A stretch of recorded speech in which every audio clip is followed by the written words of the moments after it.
اجر کو رب زد امتی اور مزید بڑھا کر عطا کر۔ اور دیکھیں کیسا صدقہ ہے آقا علیہ السلام کی رحمتوں کا ہم پر۔ آپ نے رب کے حضور پیش کیا، عرض کی کہ یا میرے مولا رب زد امتی اور زیادہ بڑھا کر دے۔ جب آپ نے معروضہ پیش کیا تو معروضہ پیش کرنے کے بعد پھر قرآن کریم کی ایک آیت کریمہ اتری، من ذا الذی یقرض اللہ قرضا حسنا فیضاعف له اضعافا کثیرا۔ اللہ فرماتا ہے جو کوئی اللہ کو قرض حسن دیتا ہے، کیا مانا؟ یعنی اللہ کی رضا کے لیے اس کے بندوں پر مالی خرچ کرتا ہے، اللہ کی خوشنودی کے لیے اس کے بندوں پر خرچ کرتا ہے، مدد کرتا ہے اور انہیں سنبھالتا ہے۔ اللہ فرماتا ہے وہ میرے بندوں کو میرے لیے مدد کرنا، مالی امداد کرنا، آرتھک مدد کرنا اور انہیں مضبوط کرنا، سٹیبل کرنا، جہاں وہ نیچے جو ہے گڑھے کی طرف نیچے انحطاط کی طرف گئے انہیں دوبارہ اٹھا کر ان کے مقام پر لانا۔ اللہ فرماتا ہے یہ جو تم مدد کر رہے ہو، یہ جو تم اللہ کی راہ میں قرض دے رہے ہو، خرچ کر رہے ہو، میرے بندوں اس بات کو یاد رکھو، تم چونکہ میرے لیے کر رہے ہو تو یہ جو مال تم اللہ کی راہ میں میرے بندوں پر خرچ کر رہے ہو، یہ تم ان پر نہیں خرچ کر رہے ہو، یہ مجھے تم قرض دے رہے ہو، اور تمہارے ایک ایک قرض کو پائی پائی کو میری شان، میری رحمت، میرے فضل، میرے جود و کرم کے مطابق میں تمہیں آخرت میں لوٹاؤں گا، اور تم دیکھو گے کہ میری رحمتوں کے خزانے تم پر کیسے نچھاور کیے جائیں گے۔ اللہ فرماتا ہے وہ جو تم خرچ کرتے ہو، فرمایا وہ بندوں پر نہیں، من ذا الذی یقرض اللہ قرضا حسنا، اللہ فرماتا ہے جو اللہ کو قرض حسن دیتا ہے۔ اللہ تو غنی ہے، بے نیاز ہے، لیکن اللہ کہتا ہے میرے بندوں پر خرچ کرنا ایسا ہے جیسے تم مجھے قرض دے رہے ہو۔ فرمایا من ذا الذی یقرض اللہ قرضا حسنا فیضاعف له اضعافا کثیرا۔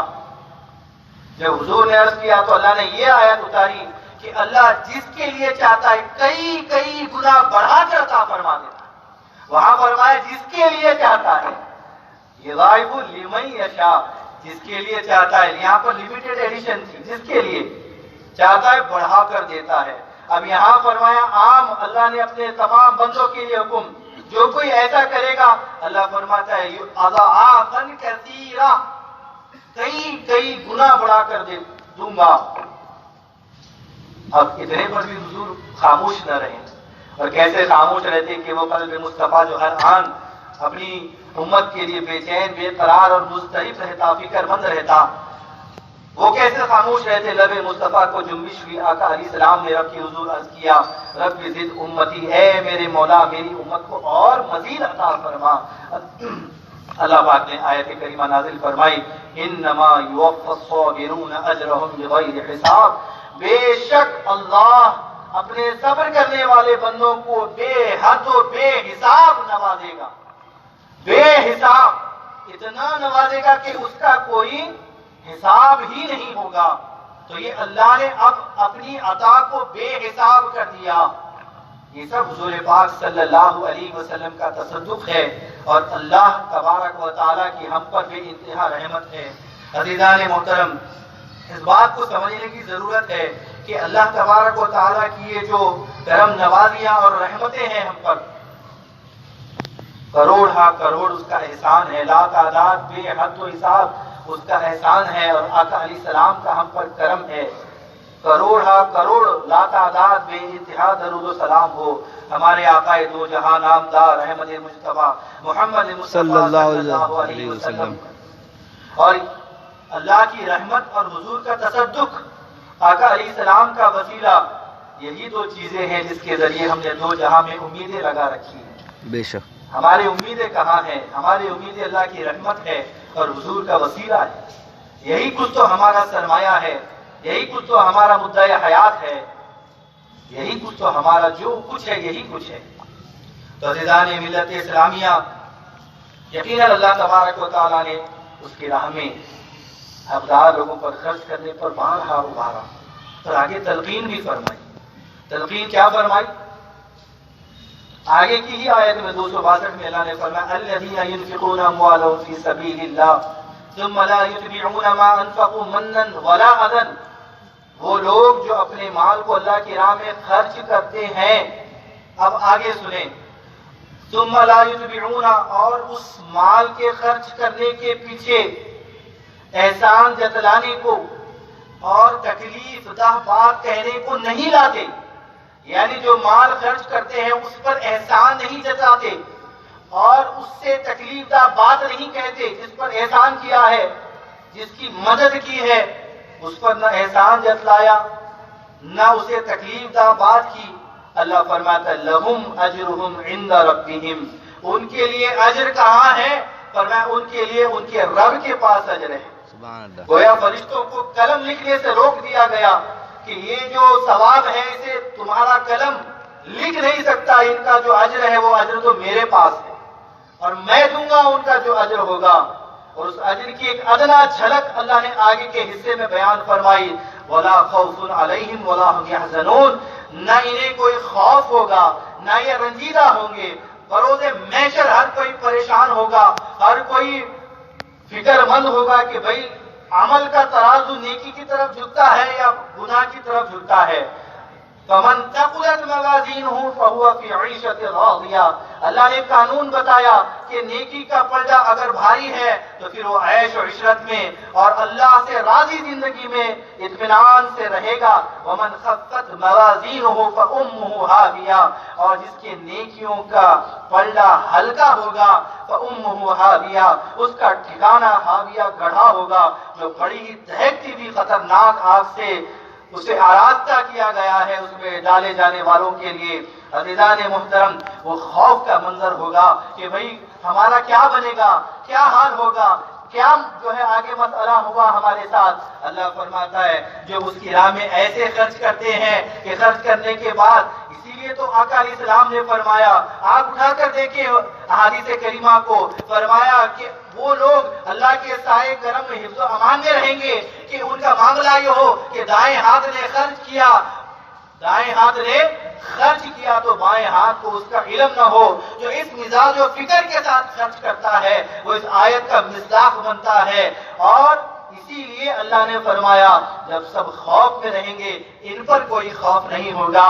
وَلَا هُمْ يَحْزَنُونَ، ہر کوئی پریشان حال ہوگا، حساب و کتاب کے لیے قطار میں کھڑے ہوں گے، رنج کے عالم میں غم کے عالم میں ہوں گے.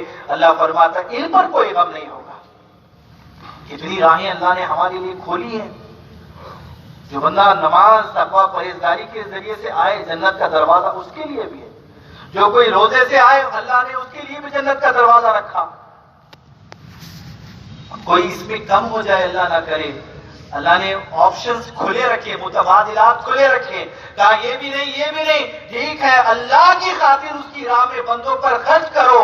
یہ اللہ کی راہ میں خرچ کرنا یہ تمہیں بروز محشر ہر خوف سے، ہر غم سے، ہر پریشانی سے محفوظ رکھے. یہ راستہ بھی اللہ تبارک و تعالیٰ نے ہمارے لیے کھلا رکھا اور ہمارے لیے متبادل کھلا رکھا ہے. عزیزان محترم، اس کووڈ-19 کے اس لاک ڈاؤن میں ہم نے دیکھا بڑے منظم طریقے سے مسلمانوں کے خلاف سازشیں کی گئی. زاہد گئے زاہد میں گئے.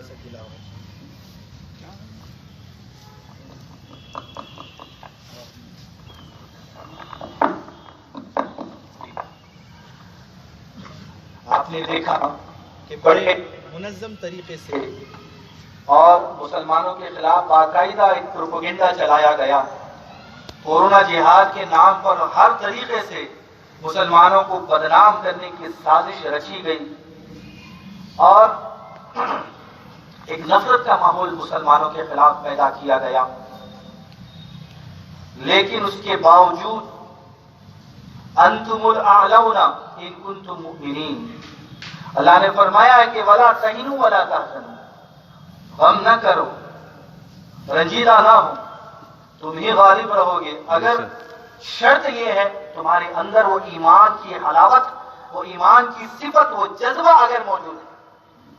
ہر طریقے سے مسلمانوں کو رسوا کرنے کی کوششیں کی گئی، مسلمانوں کی جماعتوں کو ٹارگیٹ کیا گیا، کتنے حد تک پروپیگنڈا چلایا گیا.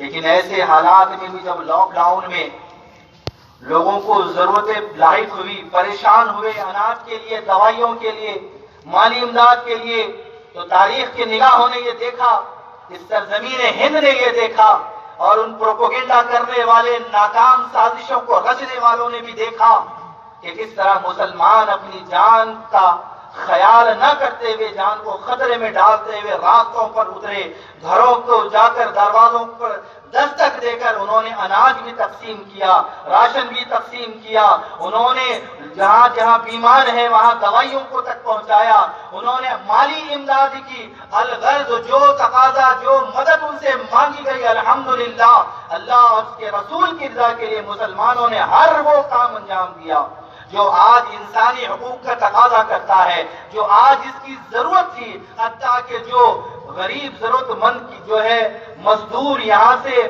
مہاراشٹر سے کہیں یا نیچے سے کہیں یا اوپر بہار کی طرف، یو پی کی طرف، اوپر اتر بھارت کی طرف جا رہے تھے، پریشان ہو کر، حالات سے مایوس ہو کر، بھوکے پیاسے تکلیف کے عالم میں، وہاں ہائی ویز پر جا کر، راستوں پر جا جا کر مسلم تنظیموں کے کارکنان نے فردن فردن کھانا بنا کر لوگوں کو بانٹا ہے، ان کی ضرورت کا سامان مہیا کیا ہے، اور آپ نے انسٹنٹ اس کا نتیجہ دیکھا، آپ نے غور نہ کیا، اللہ نے اس کا فوراً نتیجہ دیا۔ نتیجہ کیا تھا کہ یہ جو الزام تراشیاں مسلمانوں پر کی گئی، اس کا جواب اللہ نے کہاں سے دلوایا؟ اس کا جواب عدلیہ نے دیا، اس ملک کے عدالتی نظام نے اس کا جواب دیا کہ یہ جو مسلمانوں کی جماعت پر یہ جو پروپیگنڈا تھوپا گیا، یہ جو سازشیں کی گئی، یہ جو منظم طریقے سے انہیں بدنام کرنے کی کوشش کی گئی، عدالت نے کہا کہ اس کا کوئی ثبوت نہیں ہے، بے وقعت، بے بنیاد اور فضول کے الزامات ہیں۔ اللہ نے انہی کی جوتی اور انہی کا سر بنایا، بے شک،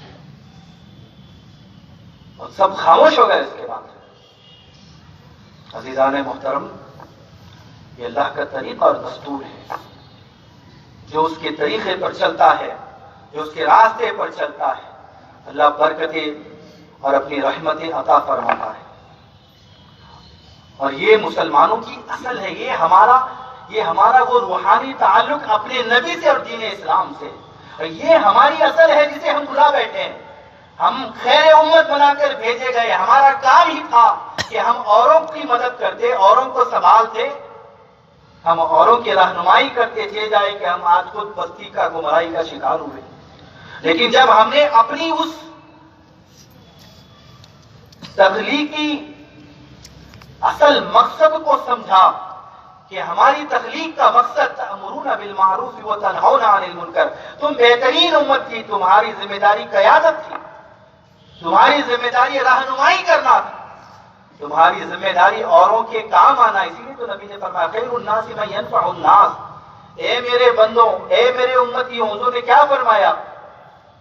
یہ نہیں کہا بہترین لوگ ہیں وہ ہیں جو 5 وقتہ نمازی ہیں، تھوڑا غور کیجئے گا، حضور نے یہ نہیں کہا بہترین انسان، خیر الناس، بہترین انسان وہ ہیں جو 5 وقتہ نمازی ہیں، حالانکہ 5 وقتہ نمازیوں کی بہت فضیلت ہے۔ بہترین انسان تہجد گزار ہے، فرمایا یہ بھی نہیں، بہترین انسان وہ جو حج جس نے کیا، حج صاحب ہے، کہا یہ بھی نہیں، بہترین انسان وہ کہ جس نے روزے رکھے، کہا یہ بھی نہیں، کہا آقا بہترین انسان ہے کون؟ کہا خیر الناس من ينفع الناس، بہترین لوگ وہ ہیں جو اوروں کے کام آئے، بہترین لوگ وہ ہیں جو اوروں کے لیے نفع بخش ہو، بہترین لوگ وہ جو اوروں کی مدد کرنے والے بن جائیں۔ اب اللہ اس کے رسول نے یہ نہیں کہا کہ مسلمانوں کی مدد کرنے والے، اللہ اس کے رسول نے یہ نہیں کہا بہترین لوگ وہ جو ایمان والوں کی مدد کرنے والے، نہ، حضور نے فرمایا بہترین لوگ وہ جو اوروں کی مدد کرے۔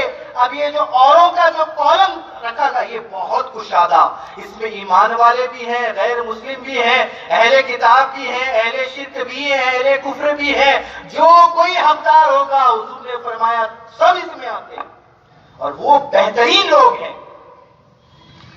اس لاجک کو، اس نظریے کو، اس فکر کو، اس کے پیچھے جو منشأ رسول ہے، جو منشأ اسوہ رسول ہے، جو آقا علیہ السلام کی سیرت کا وہ جو دعوتی پہلو ہے، کہ جس کے ذریعے سے آپ نے پتھر دلوں کو موم کر دیا. جب اس کووڈ 19 لاک ڈاؤن میں مسلمانوں نے بڑھ چڑھ کر حصہ لیا، لوگوں کی زبانیں خاموش ہو گئی اور اس پر مہر جو لگائی گئی ہے وہ جو ہائی کورٹس نے لگائی، یہ سب بے بنیاد ہے. اور کیوں نہ ہو، میرے پاس وقت کم ہے، وقت میں بہت مختصر سا وقت ہے، میں اپنی بات کو بالکل سمیٹ رہا ہوں. اور کیوں نہ ہو، آپ دیکھیں یہ جو لاک ڈاؤن میں ہم نے مدد کی ہے، بہت بڑھ چڑھ کر ساتھ اس میں ہم نے ایک دوسرے کا نبھایا ہے. یہ سب کیوں نہ ہو، کیونکہ ہماری اصل میں یہ ہے، یہی تو اسوہ، یہی تو سیرت اسلام کی، یہی تو تعلیمات ہم نے مدینہ والے سے سیکھی ہے. کیا ہم بھول گئے مواقعات مدینہ کو، جب بے سر و سامان مکہ سے مسلمان اللہ اس کے رسول کے حکم پر ہجرت کر کے جسم کے کپڑے سے، جسم کی چادر سے، جب مکہ سے مدینہ ہجرت کر کے آئے تھے، کیا تھا ان کے پاس؟ کچھ نہیں تھا. حضور نے مکہ سے آئے ہوئے مہاجر صحابہ کو مدینہ کے انصار صحابہ کے ساتھ مواخات قائم فرمائی، ایک دوسرے کا بھائی بنایا، ایک دوسرے کا کفیل بنایا، اور ایک مدنی انصاری صحابی کو مکی مہاجر صحابی کا کفیل بنا دیا. اور تاریخ کے نگاہوں نے وہ منظر بھی دیکھا کہ اس بھوکے بے سر و سامان، بے یار و مددگار، اور کوئی ان کے پاس اسباب نہیں، وطن کو چھوڑا، گھر کو چھوڑا، گھر بار چھوڑا، خود کی کمائی ہوئی دولت کو چھوڑا، وراثتوں کو چھوڑا، خاندانی جاگیروں کو چھوڑ کر مکہ سے بڑے بڑے سردار، بڑے بڑے صحابہ مدینہ آئے ہیں جسم کے واحد اس ایک چادر کے ساتھ. لیکن مدینہ کے انصار صحابہ نے جس خندہ پیشانی کے ساتھ، جس کھلی باہوں سے ان آئے ہوئے مہاجر صحابہ کا استقبال کیا، وہ منظر ایسا منظر تھا کہ آسمان کے فرشتے بھی آفرین پکار اٹھے. سبحان اللہ. کیا منظر آقا علیہ السلام کے غلاموں نے پیش کیا. یہ وہ تربیت تھی آقا علیہ السلام کی کہ انصار صحابہ نے وہ ڈیمو پیش کیا، جو آقا علیہ السلام نے وہ تربیت دی، جو تعلیمات تھی، اس کا عملی پریکٹیکلی نمونہ انصار نے سب سے پہلے پیش کیا. جس کی تجارت تھی 2 حصے کر دیے، دکان تھی 2 حصے کر دیے، باغ تھے، کھیت تھے، گھر تھے، 2 حصے کر دیے. ایک برابر کا حصہ اپنے لیے، ایک حصہ آئے ہوئے مہاجر اپنے مسلمان بھائی کے لیے کر دیا. ہے کوئی نہ اب تک کوئی ایسی مثال لا سکا ہے، نہ صبح قیامت تک ایسی مثال لا سکے. ہے کسی میں اتنی ہمت؟ یہ بڑی جسارت والا کام تھا. اپنی مال میں، اپنی تجارت میں، اپنی دکان میں، اپنے گھر میں برابر کا کسی کو شریک کرنا، اس لیے کہ اس جان عالم نے کہا ہے، اس محبوب 2 جہاں نے کہا ہے، اس کے اور اس کے اللہ کا یہی حکم ہے. بس ایک حکم پر سب کچھ نچھاور، سب کچھ قربان. یہ وہ قربانیاں، یہ وہ ایثار کا جذبہ تھا کہ جو صحابہ نے پیش فرمایا، مسلمانوں نے پیش فرمایا. تو یہی تو وجہ تھی کہ اسلام اتنے پیارے انداز میں، اتنی رفتار کے ساتھ ساری دنیا میں پھیلا. اور آج اسی اسوہ رسول کی، اسوہ صحابہ کی ضرورت ہے. آج یہی کچھ حالات درپیش ہیں، آج یہی کچھ پریشانیاں لاحق ہیں امت کو، اور ان پریشانیوں کو محسوس کرنا، اس پر فکر کرنا، اور اس کے راستے تلاش کرنا، اس کے لیے راہیں ہموار کرنا، ان مشکلوں کا حل نکالنا بحیثیت خیر امت،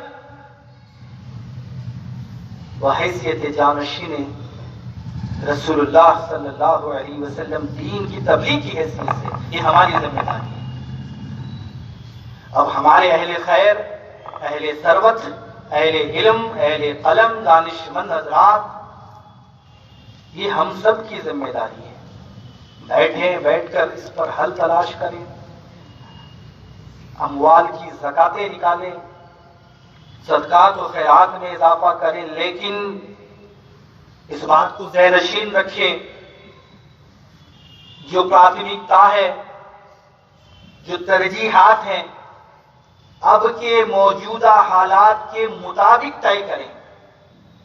آج کا نچلا درمیانی طبقہ جو پریشانیوں سے جوجھ رہا ہے، اپنے مصارف کی سمت طے کریں، کہ اپنے مال کو آج کے حالات میں ہمیں کہاں اور کس پر خرچ کرنا ہے، آج ضرورت کس چیز کی ہے، آج وقت کا تقاضا کیا ہے، آج درمیانی طبقے کے، نچلے طبقے کے، ہمارے خاص کر نوجوانوں کو جو روزگار کا مسئلہ درپیش ہے، دکانوں کا مسئلہ درپیش ہے، جو مسائل ہمارے سامنے، ان مسائل کو بنیادی طور پر ترجیح دی جائے اور ترجیحات کو طے کیا جائے. ایسا نہ ہو کہ غیر ضروری، یعنی جس پر بعد میں بھی خرچ کیا جا سکتا ہے، ان تمام چیزوں کو چھوڑ کر ہم ایسا نہ کریں کہ بنیادی ضرورتوں کو چھوڑ دیں اور جہاں ضرورت نہیں ہے وہاں خرچ کرنے لگ جائیں.